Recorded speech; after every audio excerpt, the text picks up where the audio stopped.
Hello everybody, my name is Archer and welcome back to Donk-Zone. On today's episode I wanted to talk about Crystal Rail again, mostly because I got access to the playtest, I sunk a little bit of time into it, and I wanted to talk about it. Especially because they're running a Kickstarter right now, and I like the game, I want to support it, I have a platform to support things, I might as well talk about it, why not? So I'm going to just cover a little brief overview of what the game actually is, and just highlight some of the new changes. This will be quick.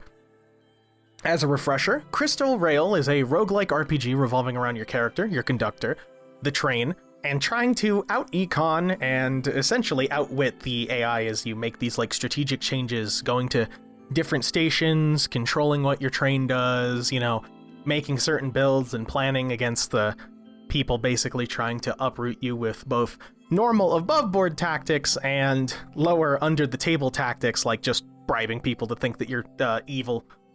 It's great. I love it. I love the art.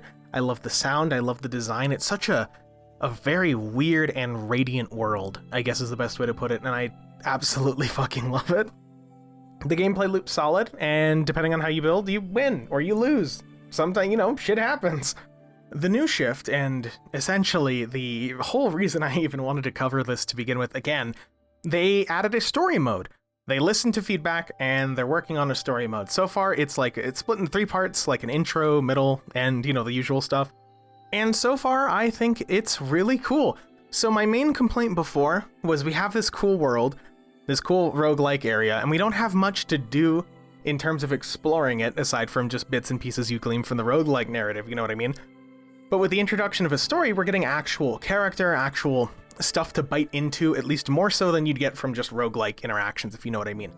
So far, only the Greasefish are playable story-wise, but it's an interesting look into like their faction politics, their characters, how they work. I think it's a really good step in the right direction, especially they have cutscenes. One of the things that I didn't expect with the playtest is cutscenes, and like animated cutscenes, not even like super rough. I have a friend who does a storyboard animation, and like I've seen storyboards, I've seen how rough it gets, but this is surprisingly put together for a work in progress. So credit where credit's due there.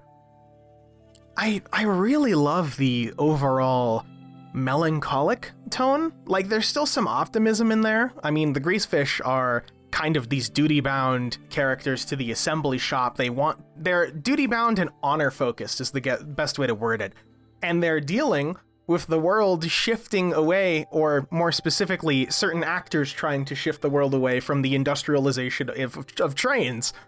And it's really cool to see that, because you have, essentially, you have these actors who are all trying to industrialize for different reasons. Some of them want to industrialize because they see opportunity, some are just doing it because it's the right thing to do, and others are just kind of living. And I think that's a really interesting take, because you have these people also, you know, gameplay-wise, just underhanded, like, you know, blackmailing each other or slandering each other, and it's absolutely amazing.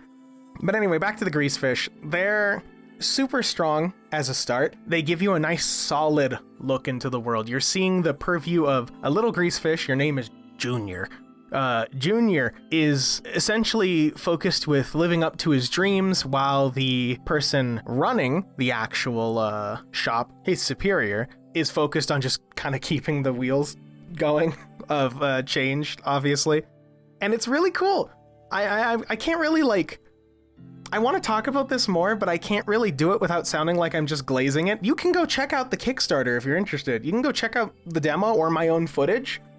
You can go see for yourself and get a better idea of what I'm saying, but it's a really good tone balance so far, and I'm hoping it maintains that. Obviously, other characters are going to have their own values and their own what they want out of the world, but I think so far it's looking really good. I'm going to try and support the Kickstarter. I'll probably end up backing it. I've never backed a Kickstarter before, so we'll see how that goes, but I'm excited for it. I'm excited that everything happened. And full disclosure too, by the way, the dev had reached out to me just to like tell me about the Kickstarter. I'm not in any way being asked, can you do a video or anything about that? I just want to cover it. I just want it to succeed. The world needs more good games. I don't want games to come out that are bad or stinky. I want good game, you know? Anyway, check out the link down below. This is a little bit too big for a YouTube short or whatever, so check it out down below. Tell the dev I said hi. I don't know. And I'll see you next time. If you come back around, I guess. Okay, I'll see you later. Bye. I'm fading out. Bye. Look. I'm fading. Oh, no. Oh, my train. Oh, no. Frick. Oh, frick, frack. Oh. Oh, no.